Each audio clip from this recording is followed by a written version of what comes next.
तो पहले रिजाइन तो करें, उनको पद से तो हटाएं। जब तक पद पे हैं तब तक प्रेशर डालते रहेंगे, तब तक करियर बर्बाद करते रहेंगे लोग। इन्वेस्टिगेशन चल रहा है, इसका मतलब क्या है? पिछले कई दिनों से सड़क पर दंगल लड़ने के बाद आखिरकार पहलवान भारतीय कुश्ती संघ के अध्यक्ष ब्रजभूषण शरण सिंह के खिलाफ मुकदमा दर्ज कराने में कामयाब हो गई। बता दें, दिल्ली पुलिस ने कल शुक्रवार को ब्रजभूषण पर 2 एफआईआर दर्ज कर ली। हालांकि पहलवान बजरंग पुनिया ने शनिवार को एक बार फिर पुलिस पर गंभीर आरोप लगाते हुए कहा कि उन्होंने कुछ सामान मंगवाया था, लेकिन पुलिस उन्हें प्रदर्शन स्थल पर लाने की अनुमति नहीं दे रही है। इसी बीच कांग्रेस नेता प्रियंका गांधी वाड्रा पहलवानों के समर्थन में आज जंतर मंतर पहुंच गई। मीडिया से बातचीत करते हुए प्रियंका गांधी ने क्या कुछ कहा, जरा वो सुनिए। हुए हैं तो उसकी कॉपी नहीं मिली है किसी को नहीं मालूम अभी तक कि उस एफआईआर में क्या है, कौन सी धाराएं कौन सी नहीं है। जब ये लड़कियां मेडल जीत के आती हैं तो हम सब ट्वीट करते हैं, सब कहते हैं कि हमारा गर्व है।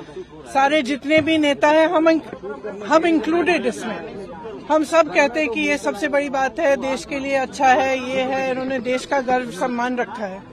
और आज जब सड़क पे बैठी हुई हैं, जब कह रही है कि हमारी बात सुन लीजिए, हमारे साथ गलत हुआ है, तो कोई सुनने को तैयार नहीं। मैंने आपसे, आप बार बार यही कह रहे हैं, मैंने आपसे कहा ना, अगर एफआईआर दर्ज हुए हैं तो कम से कम इनको दिखाना चाहिए कि क्या है, कॉपी देनी चाहिए। मैं आपको पुलिस का स्टेप बता रहा हूँ। पुलिस का ये कहना है कि 2 एफआईआर उन्होंने इंडिविजुअली दर्ज किए हैं। एक पॉस्को एक्ट, क्योंकि एक माइनर लड़की है, उसकी शिकायत पर पॉस्को एक्ट की धाराओं में। दूसरी जो है छेड़खानी के आरोप में, जो कि सीनियर महिला पहलवानों ने की है। और अब इन्वेस्टिगेशन को लेकर जो होना चाहिए, उसको लेकर आपका क्या कहना है? दूसरा ये अरेस्टिंग की जो बात, देखिए सीधी सी बात है, इतने जो सीरियस एलिगेशंस हैं इस शख्स के बारे में, तो पहले रिजाइन तो करें, उनको पद से तो हटाएं। जब तक पद पे हैं तब तक प्रेशर डालते रहेंगे, तब तक करियर बर्बाद करते रहेंगे लोग। इन्वेस्टिगेशन चल रहा है, इसका मतलब क्या है? मतलब क्या है? अगर वो आदमी उसी पद पे है जहां सबसे ज्यादा पावर है सबके ऊपर, सारे प्लेयर्स के ऊपर, इनके करियर को बर्बाद करने के लिए, इनको तंग करने के लिए, प्रेशराइज करने के लिए, तो फिर आप कैसे कह सकते हैं कि एफआईआर इन्वेस्टिगेशन? क्या मतलब है इसका? पहले रिजाइन करें, उसको हटाएं पद से, उसका पावर तो लीजिए। जिस पावर, जिस सत्ता ने उसको इनेबल किया है कि वो ये सब करे, पर पहले वो तो हटाइए। पहलवानों का ये भी कहना है कि क्योंकि रूलिंग पार्टी के सिटिंग एमपी हैं और इस वजह से भी कार्रवाई में देरी हो रही है। आप देखिए, जो मैं सुन रही हूँ, जो मुझे बताया गया है, और मैं पूरी तरह से बिलीव करती हूँ, क्योंकि ये लड़कियां जो हैं इतनी मेहनत करती हैं, इतनी ट्रेनिंग के लिए इतने शोषण इनको देखने पड़ते हैं, इतना करना पड़ता है एज इट इज, अपनी फैमिलीज के लिए, परिवार के लिए, देश के लिए, प्रदेश के लिए इतना कर रही हैं, तो कुछ कह रही हैं कि इनके साथ, और एक नहीं कह रही है, बहुत सारी ऐसी लड़कियां हैं जिनके साथ ये सब हुआ है। तो मैं समझना चाहती हूँ, एक्चुअली मैं समझना चाहती हूँ कि सरकार इनको बचा क्यों रही है। कैसे देखती हैं आप? क्योंकि खेल मंत्री लगातार कह रहे हैं, हम बातचीत कर रहे थे, एफआईआर कभी भी हो सकती है, हमने कई राउंड की बातचीत करी। खेल मंत्री और खेल मंत्रालय के रोल को कैसे देखती हैं आप? उन्हें पहले करना था। और दूसरा, ये मंत्री के लिए क्या कहेंगे जो इन खिलाड़ियों से अपने घर पर तो मिलते हैं, लेकिन एक हफ्ते से ये लोग धरने पर बैठे हैं, प्रधानमंत्री को लेकर आपकी क्या उम्मीद है और उस पर आप क्या कहेंगे? प्रधानमंत्री से मेरी कोई उम्मीद नहीं है। मैम सामने कैमरे की तरफ, क्योंकि अगर प्रधानमंत्री जी को इतनी भी परवाह होती तो कम से कम बात तो करते, बुला तो लेते। फिर से जब आपने मेडल लेके आए तो आपने बुलाया ना, घर चाय पिलाई, तो बुलाइए, बात करिए। बच्चियां हैं, बच्चे हम सबकी बच्चियां हैं।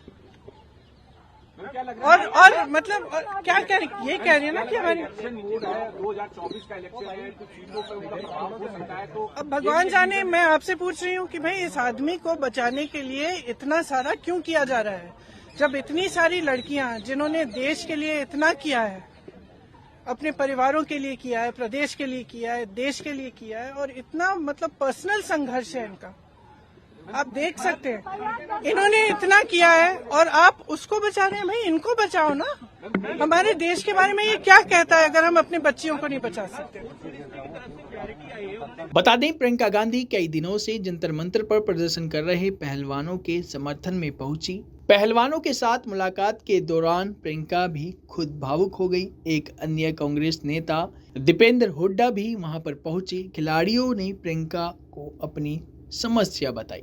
प्रियंका ने काफी देर तक उनकी समस्या सुनी। वहीं भारतीय कुश्ती संघ प्रमुख ब्रजभूषण शरण सिंह के खिलाफ प्राथमिकी पर बोलते हुए पुनिया ने कहा कि पुलिस कहती थी कि यदि आप विरोध करना चाहते हैं तो सड़क पर सोएं। आखिर अब उन पर ये कैसा दबाव आ गया है? उन्होंने कहा कि सुप्रीम कोर्ट के दबाव के कारण ही एफआईआर दर्ज हुई है। पुनिया ने आरोप लगाते हुए कहा, जंतर मंतर पर सामान लाने वालों को पुलिस पीट पीट कर भगा दे रही है। बता दें कि इससे पहले भी बजरंग पुनिया ने दिल्ली पुलिस पर गंभीर आरोप लगाए थे। उन्होंने कहा था कि पुलिस उन लोगों के साथ आतंकवादियों जैसा व्यवहार कर रही है। पहलवानों ने आरोप लगाया था कि जंतर मंतर के धरना स्थल पर लाइट काट दी गई है और वहां पानी भी नहीं पहुंचने दिया जा रहा है। दरअसल सुप्रीम कोर्ट के दखल के बाद दिल्ली पुलिस ने शुक्रवार शाम ब्रजभूषण शरण सिंह के खिलाफ 2 एफआईआर दर्ज की। बता दें कि भारतीय कुश्ती संघ के अध्यक्ष और बीजेपी सांसद ब्रजभूषण शरण सिंह के खिलाफ महिला खिलाड़ियों ने उत्पीड़न की शिकायत की थी, लेकिन पुलिस मुकदमा दर्ज नहीं कर रही थी। इसके बाद अपनी मांग को लेकर पहलवान जंतर मंतर पर धरने पर बैठ गए थे। वहीं अब एक लंबे संघर्ष के बाद आखिरकार कनॉट प्लेस पुलिस ने केस दर्ज कर लिया है। ऐसे ही तमाम जानकारी के लिए बने रहिए इन खबर के साथ।